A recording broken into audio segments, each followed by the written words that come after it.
26/11 मुंबई हल्ल्याचा मास्टरमाइंड तहबूर राणाला 18 दिवसांची एनआयए कोठडी सुनावण्यात आलेली आहे। काल रात्री उशिरा त्याला कडेकोट बंदोबस्तात पटियाला कोर्टात हजर करण्यात आलेलं होतं। तपास यंत्रणांनी त्याला 20 दिवसांची कोठडी मागितली होती।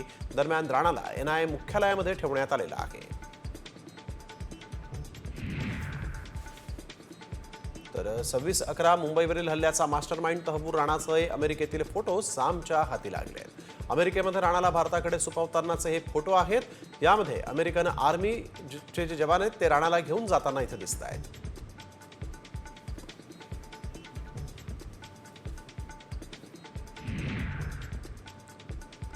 मुंबईवरील 26/11 हल्ल्याचा मास्टरमाइंड तहबूर राणावरून ठाकरे गटाचे खासदार संजय राऊत यांनी भाजपवर टीका केली आहे। बिहार निवडणुकीच्या आधी राणाला फाशी असा मोठा दावा संजय राऊतांनी केला आहे। अंडरवर्ल्ड डॉन अबू सालेमनं जेलमधून सुटका करण्याची मागणी केलेली आहे। पोर्तुगालमधील कारागृहात कालावधी जोडत 25 वर्ष पूर्ण झाले असा सालेमचा दावा आहे। भारत आणि पोर्तुगालमधील प्रत्यार्पण कराराचा दाखला देत त्यानं हायकोर्टामध्ये सुटकेसाठी धाव घेतलेली आहे। तर तनिषा भिसेंच्या कुटुंबियांनी सरकारकडे 5 मागण्या केलेल्या आहेत। आम्ही अजूनही न्यायाच्या प्रतीक्षेत आहोत असं कुटुंबियांनी म्हटलंय। तनिषा भिसेंचा मृत्यू केवळ वैद्यकीय हलगर्जीपणाचा परिणाम नव्हता तर व्यवस्थेतील दोष असंवेदनशीलता असल्याचंही कुटुंबियांनी म्हटलंय। तनिषा भिसे मृत्यू प्रकरणी महिला आयोग ॲक्शन मोडवर आलेला आहे। महापालिकेच्या माता मृत्यू अन्वेषण विभागाचाही अहवाल सरकारला सादर करण्यात आला। महापालिकेच्या या अहवालात मंगेशकर हॉस्पिटल दोषी ठरलेलं आहे। नर्मदा आयोग आणि महापालिकेच्या अहवालावर कठोर कारवाई करा अशी मागणी महिला आयोगानं मुख्यमंत्र्यांकडे केलेली आहे। डिपार्टमेंट का काम है, फाइनेंस डिपार्टमेंट कहता है ये हमारा डिपार्टमेंट ही नहीं है। सरकार तो एक है ना, कलेक्टिव रिस्पॉन्सिबिलिटी है। केंद्र सरकारने एक जाहीर केलेलं आहे की मध्यवर्ती विम्याच्या कंपन्या आहेत त्यांना जवळपास 50,000 कोटी रुपयांचा फायदा एकत्रित झाला आहे। दुसरीकडे मात्र शेतकऱ्यांना मात्र पीक विम्याची त्याच्यावर आमचे आमदार कैलाश पाटीलजी देखील वक्तव्य केलेलं आहे। पीक विम्याबद्दल महत्त्वाचा विषय आहेच। आपण पाहताय शेतकऱ्यांचे हाल आता अजून खराब होत चाललेत, शेतकरी आत्महत्या वाढत चालल्यात। पीक विम्याचा फायदा या कंपन्यांना मिळतोय आणि त्या कंपन्या कोणाचा पुढे फायदा करून देतात का, इलेक्ट्रॉनिक बॉन्ड किंवा फंडिंग मधून, हा एक विचार करण्याची गोष्ट आहे। आणि दुसरं म्हणजे मग या 50,000 कोटीतून शेतकऱ्यांना कर्जमुक्ती का नाही करून देत ह्याच्यातून घेऊन। पण हे सगळे विषय जरी असतील तरी आत्ताचे तातडीचे विषय मी तुम्हाला 2 महाराष्ट्रातले सांगतोय। शेतकऱ्यांचं महत्त्वाचं आहेच। आज आपण पाहतोय अवकाळी पाऊस किती मदत केली आहे, जो बुलढाण्यात झाला, जो जालना परिसरात झाला, जो नाशिकमध्ये झाला, सरकारने मदत केली। म्हणजे एकंदर जर आपण पाहिलं तर महाराष्ट्र राज्य मारून टाकायचं हीच सरकारची भूमिका। एका बाजूला शेतकरी आत्महत्या करत चाललेले आहेत, कर्जमुक्ती नाहीच, अवकाळी पाऊस झाला मदत नाहीच, त्याच बाजूला एसटी संपून टाकायची, त्याच बाजूला बीएसटी संपून टाकायची।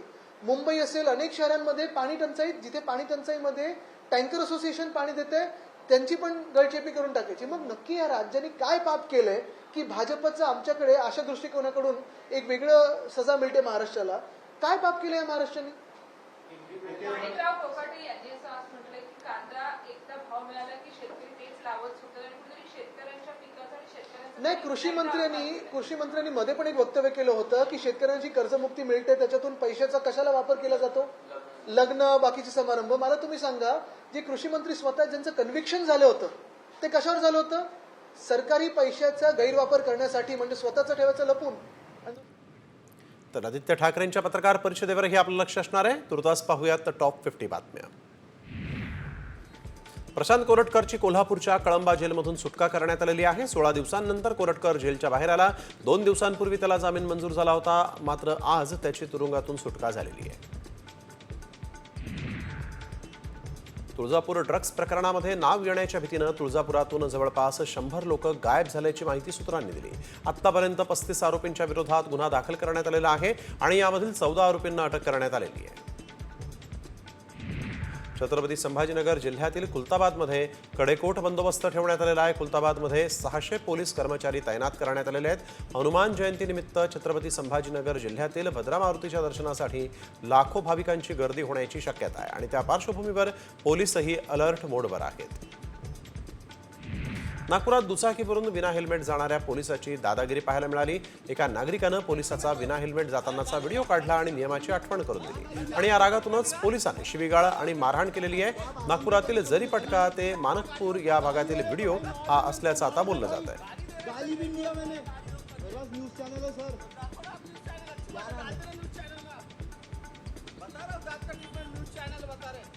गाली दिया ही नहीं, रिकॉर्डेड है पूरा, पूरा रिकॉर्डेड है।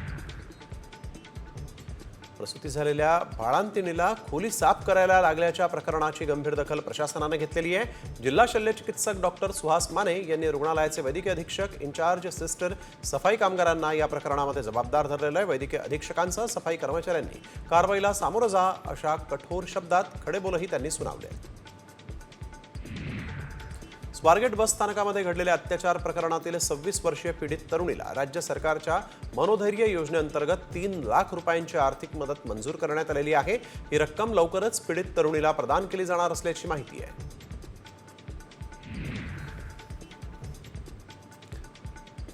टोरेस घोटाळ्यातील जप्त मालमत्तेचा लिलाव करून गुंतवणूकदारांचे पैसे परत देण्याच्या मुंबई पोलिसांच्या प्रयत्नांना वेग आलेला आहे। जप्त मालमत्तांचा लिलाव करण्यासाठी म्हणून कोर्टानं मंजुरी दिलेली आहे। लवकरच जप्त मालमत्तेचा लिलाव केला जाणार अशी माहिती आर्थिक गुन्हे शाखेनं दिली। लाखो मुंबईकरांना टोरेस कंपनीनं गंडा घालत फसवणूक केली होती। नाशिकमध्ये क्रिप्टोकरन्सी गुंतवणुकीच्या नावाखाली 81 लाख रुपयांची फसवणूक झालेली आहे। या प्रकरणी सायबर पोलीस ठाण्यामध्ये 7 जणांच्या विरोधात गुन्हा दाखल करण्यात आला आहे। बिटकॉइन आणि इतर क्रिप्टोकरन्सीमध्ये दुप्पट परतावा देण्याचं आमिष दाखवण्यात आलं होतं। दरम्यान सायबर पोलीस ठाण्यामध्ये गुन्हा दाखल करण्यात आलेला आहे। तामिळनाडूमध्ये मासिक पाळी सुरू असलेल्या एका दलित समाजातील विद्यार्थिनीला परीक्षा सुरू असताना शिक्षकांनी चक्क वर्गाबाहेर काढलं आणि यानंतर तिनं संपूर्ण पेपर हा वर्गाच्या बाहेर बसून दिलाय। या घटनेमुळे मोठा संताप व्यक्त होतोय। अमेरिकेच्या हडसन नदीमध्ये हेलिकॉप्टर नदीत कोसळलं। यामध्ये 6 जणांचा मृत्यू झालाय। मॅनहॅटन आणि जर्सी शहरादरम्यान ही घटना घडलेली आहे। मृतांमध्ये एकाच कुटुंबातील 5 जणांचा समावेश आहे।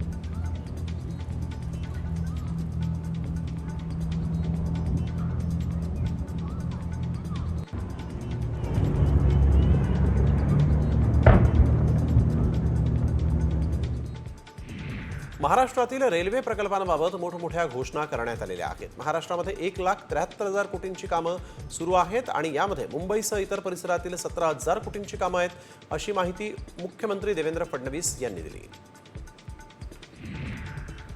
मुंबईतील काही रेल्वे स्थानकाचा कायापालट होणार आहे। या रेल्वे स्टेशनच्या विकासाचं काम प्रगतीपथावर असून लवकरच काही रेल्वे स्टेशन्सचा विकास होणार अशी घोषणा रेल्वे मंत्री अश्विनी वैष्णव यांनी दिली आहे। मुंबईच्या बोरिवली पश्चिमेत गोराई आगारामध्ये बेस्ट चालक जे आहेत ते आज संपावर आहेत।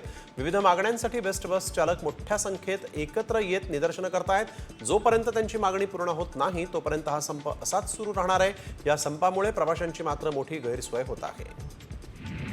मुंबईकरांना तब्बल 20 महिने वाहतूक कोंडीतून प्रवास करावा लागणार आहे, कारण एल्फिन्स्टन ब्रिज बंद करून त्याचं पाडकाम करण्यासाठी परवानगी देण्यात आलेली आहे आणि त्यामुळे आता वळसा घालून प्रवास करावा लागणार आहे। 15 एप्रिलपासून हा पूल बंद होणार आहे।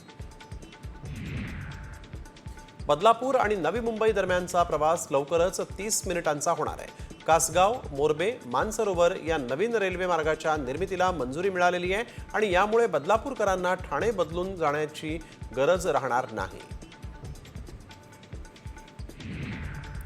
मुंबई अहमदाबाद बुलेट ट्रेन प्रकल्पाच्या कामाला गती आलेली आहे। गुजरातमध्ये बडोद्याजवळ 70 मीटर लांबीचा मेक इन इंडिया स्टील पूल बनवण्यात आलेला आहे। या पुलाची लांबी 70 मीटर रुंद आणि 14 मीटर असून उंची 13 मीटर इतकी आहे। महारेरानं बिल्डरांना सज्जड इशारा दिला। गृहनिर्माण प्रकल्पांच्या जाहिरातींबरोबर महारेरा नोंदणी क्रमांक, महारेरा वेबसाईटचा तपशील आणि QR कोड संपर्क क्रमांक ठळकपणे छापणं बंधनकारक करण्यात आलेलं आहे। आदेशाची अंमलबजावणी न करणाऱ्या बिल्डरांना 50,000चा दंड ठोठावला जाणार आहे। पालकांच्या खांद्यावर शाळांची फी वाढीचं ओझं दरवर्षी वाढतच चाललंय। मागील 3 वर्षात देशभरातील खासगी शाळांच्या फीमध्ये 50 ते 80% वाढ करण्यात आलेली आहे। ही माहिती एका सर्वेक्षणात उघडकीस आली। या सर्वेक्षणामध्ये देशातील 300हून अधिक जिल्ह्यांमध्ये पालकांबरोबर संवाद साधण्यात आलेला आहे। जूनच्या पहिल्या आठवड्यात इयत्ता पहिलीची नव्या अभ्यासक्रमाची पाठ्यपुस्तकं येणार आहेत। राज्य मंडळाच्या CBSE पॅटर्ननुसार इयत्ता पहिलीच्या पाठ्यपुस्तकांच्या निर्मितीचं कामकाज अंतिम टप्प्यात आलेलं आहे। या नव्या कोऱ्या पाठ्यपुस्तकांचं वितरण मे महिन्याच्या दुसऱ्या आठवड्यामध्ये सुरू होणार आहे। पुण्यातील जिल्हा परिषदेच्या 303 शाळांना मॉडेल शाळा बनवलं जाणार आहे. जिल्ह्यातील शाळांची गुणवत्ता, भौतिक सुविधांची तपासणी करून शाळांची निवड होणार आहे. शाळांची भौतिक गुणवत्ता सुधारण्यासाठीच्या या शोध मोहिमेकरिता खास अभियंत्यांची निवड केली जाते. परभणीमध्ये उष्माघाताच्या रुग्णांसाठी प्रशासन सज्ज झालं. रुग्णांसाठी महापालिकेनं शहराच्या विविध भागांमध्ये रुग्णवाहिका आणि औषधांसह जलद प्रतिसाद पथक तयार केलेलं आहे. दरम्यान लक्षणं जाणवल्यास तत्काळ उपचार घेण्याचं आवाहन देखील आयुक्तांनी केलेलं आहे. चंद्रपूरमध्ये चौकात ट्रॅफिक सिग्नल दुपारी 1 ते 4 दरम्यान बंद ठेवण्यात येणार आहे. उन्हाच्या तडाख्यापासून नागरिकांना दिलासा मिळण्यासाठी हा निर्णय घेण्यात आलेला आहे. दरम्यान वाहतूक सुरळीत सुरू राहण्यासाठी म्हणून वाहतूक पोलीस तैनात करण्यात येणार असल्याची माहिती वाहतूक पोलीस निरीक्षकांनी दिलेली आहे. अकोल्यामध्ये उन्हाचा पारा सातत्यानं वाढतोय आणि या पार्श्वभूमीवर काटेपूर्ण अभयारण्यामध्ये वन्य प्राण्यांची ताण भागवण्यासाठी पाणवठ्याची सोय करण्यात आलेली आहे. तसंच कारंजा काळवीट अभयारण्यात देखील 22 ठिकाणी ही सोय करण्यात आलेली आहे. त्यामुळे वन्य प्राण्यांचा पाणी प्रश्न मिटणार आहे. अमरावती मुंबई विमानाचं तिकीट हे दुरांतो एक्सप्रेसपेक्षा स्वस्त झालं आहे. बडनेरा मुंबई दुरंतो एक्सप्रेस फर्स्ट एसीचं तिकीट 2,750 रुपये, तर अमरावती मुंबई 72 सीटर विमानाचं तिकीट हे 2,500 ते 3,300 रुपयांपर्यंत आहे. 16 एप्रिलला मुख्यमंत्री देवेंद्र फडणवीसांच्या हस्ते या विमानतळाचं लोकार्पण होणार आहे. पुण्यातील कोंढवा बुद्रुक इथं एका सोसायटीच्या पाण्याच्या टाकीवर चढलेल्या तरुणाची अग्निशमन दलानं सुटका केलेली आहे. हा तरुण लोखंडी रॉड घेऊन पाण्याच्या टाकीवर चढला होता. अग्निशमन दलाच्या अधिकाऱ्यांना त्याला खाली आणण्यासाठी अथक परिश्रम करावे लागले. अग्निशमन दलाच्या जवानांनी त्याची समजूत घालून त्याला खाली उतरवलं.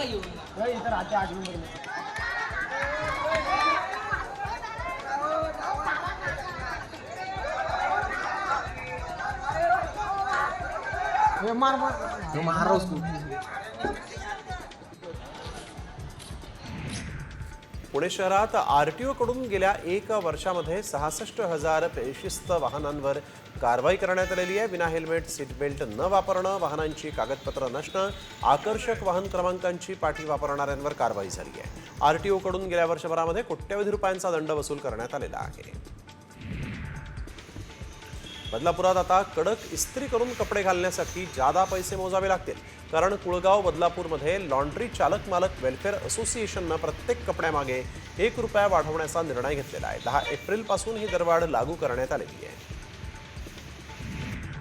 गुजरातमधील जामनगरमध्ये वन्य प्राण्यांसाठी उभारलेल्या वनतारा बचाव केंद्राच्या धर्तीवर महाराष्ट्रात सूर्यतारा निर्माण करण्यात येणार आहे. त्यासाठी ठाणे जिल्ह्यातील महानगर प्रदेश विकास प्राधिकरणाची जागा शोधण्यात आली आहे. वनमंत्री गणेश नाईक यांनी सूर्यताराच्या निर्मितीसाठी थेट अनंत अंबानींना पायघड्या घातल्या आहेत.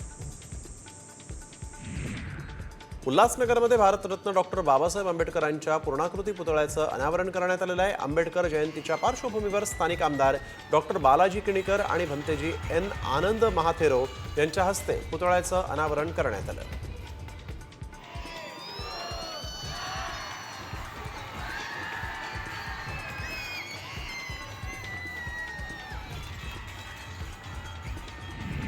महात्मा फुले स्मारकाच्या जागेसाठी माजी मंत्री छगन भुजबळ आक्रमक झालेत. त्यांनी या संदर्भात परखड भाष्य केलेलं आहे. उपोषण करायला मी मोकळा आहे, बाकीच्या जबाबदाऱ्या असल्या की जरा अडचण होते, मात्र सध्या मी मोकळा आहे असंही भुजबळांनी म्हटलं आहे.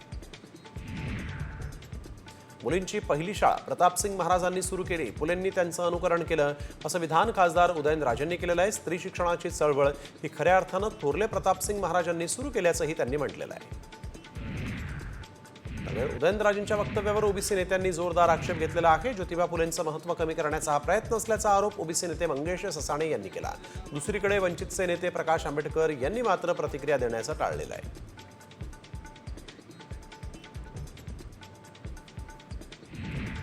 प्रशांत कोरटकर हा मुंबईमध्ये दाखल झाला. आता नागपूरला तो रवाना होणार आहे. शिवरायांबद्दल वादग्रस्त विधान केल्यामुळे गेले 16 दिवस कोरटकर जेलमध्ये होता. आता कोरटकरची जेलमधून सुटका झालेली आहे आणि तो मुंबईत पोहोचलेला आहे. आता मुंबईतून तो नागपूरच्या दिशेनं जाणार आहे. नागपूरमधून प्रशांत कोरटकर आपण बघतोय नागपूरला राहणार आहे आणि कोरटकरची सुटका कोल्हापूरमधून झालेली आहे. कळंबा तुरुंगामध्ये तो 16 दिवस होता आणि त्यानंतर आता तो मुंबईत पोहोचला आहे आणि आता मुंबईतून तो थेट नागपूरला रवाना होईल अशी माहिती समोर आलेली आहे.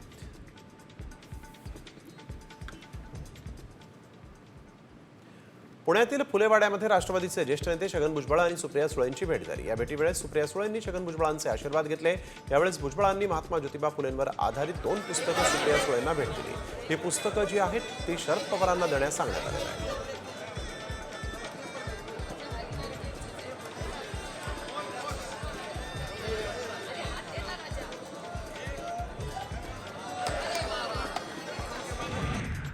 पुण्यामध्ये आज फुलेवाड्यात महात्मा ज्योतिबा फुलेंच्या जयंतीनिमित्त 10 किलो मिसळ वाटपाचा कार्यक्रम आयोजित करण्यात आलेला आहे आणि यावेळेस उपमुख्यमंत्री अजित पवार यांनी सुद्धा या मिसळीवर ताव मारला। महात्मा ज्योतिबा फुले यांना अभिवादन केल्यानंतर अजित पवार यांनी मिसळीचा आस्वाद घेतला आहे।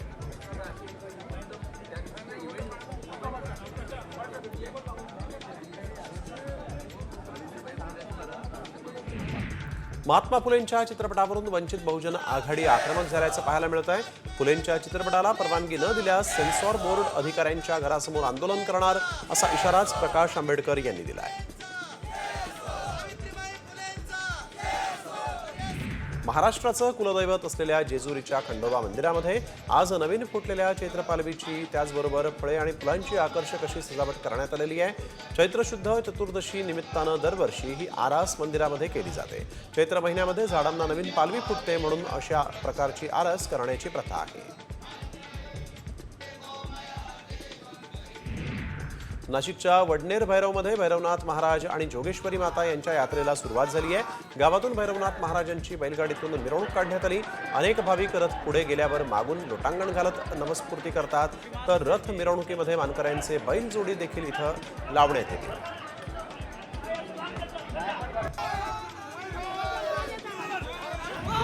परभणीच्या वाडी पिंपळगावमधील चिंतेश्वर महादेव मंदिरामध्ये शिवमहोत्सवाला सुरुवात झाली। 12 दिवसांच्या या उत्सवामध्ये विविध धार्मिक विधी आणि परंपरेनुसार नवस फेडले जातात। बार्शीच्या दिवशी भव्य मिरवणूकही काढली जाते।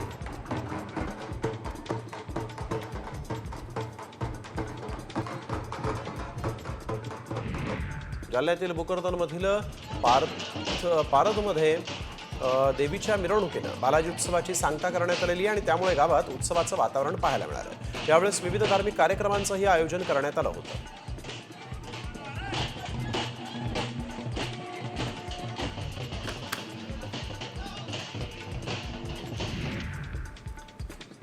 देवरुखमधील करंजाडी इथं राज्यस्तरीय बैलगाडा स्पर्धेचं आयोजन करण्यात आलं होतं आणि या स्पर्धेत 150हून अधिक स्पर्धकांनी सहभाग घेतला। 6 ट्रॅकमध्ये ही स्पर्धा घेण्यात आलेली आहे। दरम्यान बैलगाडा स्पर्धेतील थरार पाहण्यासाठी गर्दी झाली होती।